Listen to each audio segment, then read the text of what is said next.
Nigel Farage signaled a return to right-wing shock tactics for his Reform UK party as he used his first election interview to attack Muslims in the UK for not sharing British values. Speaking to Sir Trevor Phillips on Sky News this morning, Mr. Farage accused Rishi Sunak of not being a leader and instead being a follower of focus groups who is not willing to tackle the real issues in this country. First, let's just deal with the news of the day. Do you support the government's proposal for a national service?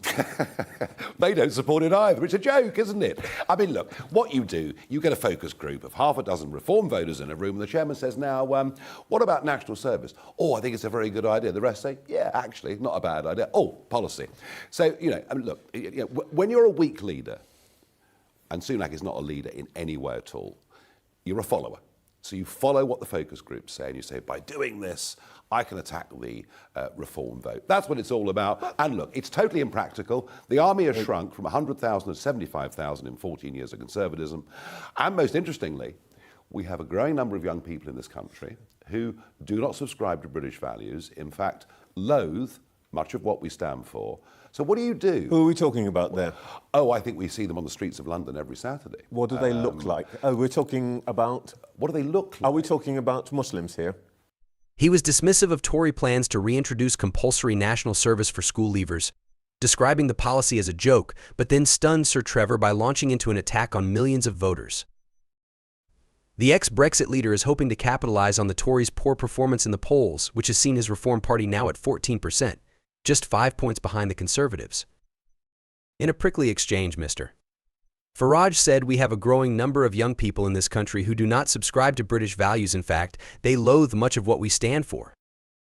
Nigel Farage revealed he had planned to run as an MP, but the early election call ruined his plans. Sir Trevor interjected, who are we talking about then?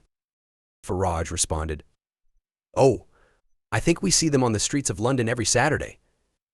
An uncomfortable Sir Trevor, who used to be chairman of the Equality and Human Rights Commission, interjected again, what do they look like? Are we talking about Muslims here? Mr. Farage agreed. The former UKIP leader said, we are. I am afraid I found some of the recent surveys saying 46% of British Muslims support Hamas, a terrorist organization that is proscribed in this country. What is interesting is that this Prime Minister is building up far more of that population than anybody before in history. Sir Trevor replied, we don't have this survey in front of us, but are you sure you want to make the blanket accusation that you have just made that Muslims are somehow less patriotic? Would you like to revisit this statement? Mr. Farage, though, was unrepentant, asking if Sir Trevor had watched the recent local elections in the UK. He went on to make it clear that immigration numbers will be the top priority of the reform, which is being led now by Richard Tice with him as honorary president. Farage also admitted that Mr. Sunak had scuppered his own plans to run to become an MP in Clacton by calling a snap election. I had a 6-month plan. I was wrong-footed. I admit that. He said it would be impossible for him to tour the country campaigning for reform while also running a campaign to win a seat in just 6 weeks. His words on Muslims and immigration shocked the studio guests, including Labour peer Baroness Hazarika, who pointed out that she had just sworn an oath to king and country as a British Indian Muslim. She said, this reveals his true colors as a nasty race-baiting character. She noted that in previous elections he had also said he would not want to live next to Romanians and even blamed traffic jams on the M4 on immigrants. Commentator Lord Finkelstein said the remarks had made him pleased that Mr. Farage was not running for Parliament. He questioned why Mr. Farage claims to speak for real people, as if those who disagree with him are somehow not real. But Rachel Johnson warned he is speaking to a constituency in this country. For years, the far right has benefited from a growing rot in British politics, as politicians and the media promote Islamophobia. Now the establishment refuses to confront these riots for what they are domestic terrorism by white supremacists. Last year, shortly after securing my academic position at King's College London, I faced a concerted effort by certain Home Office advisors to get me dismissed. They wanted me ousted due to my outspoken opposition to the Rwanda Plan, which would deport Britain's rejected asylum seekers to that country regardless of their place of origin. During a lecture to postgraduate students, I described the policy as cruel, evil, and illegal, warning that the government's actions would likely fuel racism and Islamophobia in Britain.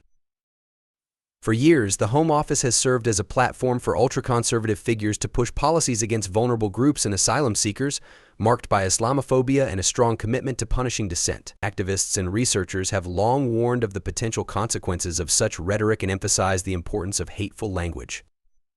The architect of the Rwanda Plan, Tory Home Secretary Suella Braverman, was fired in November for criticizing the police as too lenient on pro-Palestinian protesters. She repeatedly labeled the protests as hate marches in a months-long crusade against Palestine. Yet Braverman's eventual sacking in response to a series of articles she had published in The Telegraph proved merely a communications gambit. The Tories continued to intensify the stance on deportations that she had advanced, but the lines between the two parties also became blurred. Keir Starmer's Labour Party followed suit with the Tories, adopting alarmist rhetoric on migration, scapegoating Bangladeshi people, and even implying the possibility of collaboration with European far-right leaders. Their persistent dog whistling has blinded these parties to the escalating damage that has been done. Now Britain is engulfed in a coordinated assault on its democracy. The crisis now faced is the direct outcome of long-standing establishment actions, worsened by a perilous digital landscape that harbors the far-right architects of the current riots. The ongoing normalization of far-right ideologies culminated in last week's events. Libraries and a citizen's advice office were torched, properties were destroyed, and people of color were attacked. Meanwhile, Prime Minister Starmer issued ambiguous warnings, refusing to acknowledge the riot's intention to terrorize Muslims and other vulnerable communities.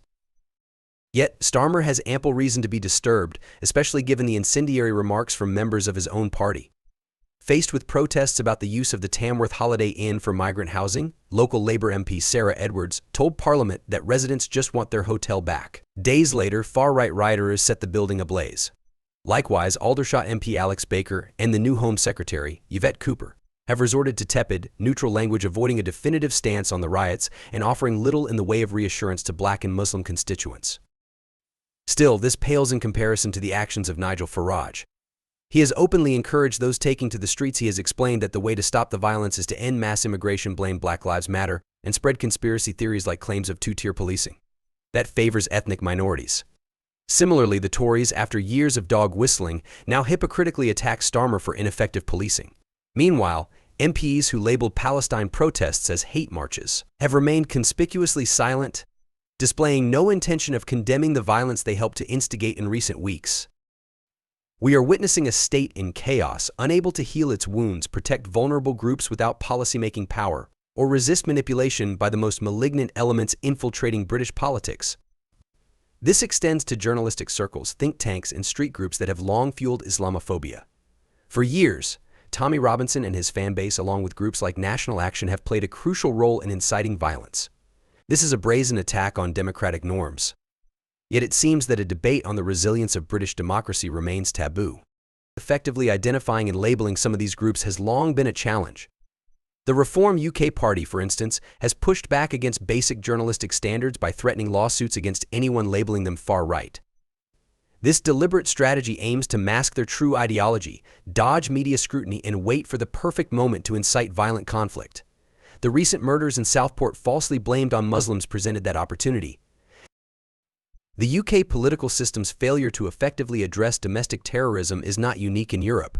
Rather, it has striking parallels with the decade-long rise of Greece's Golden Dawn, a neo-Nazi criminal organization, during that country's economic crisis.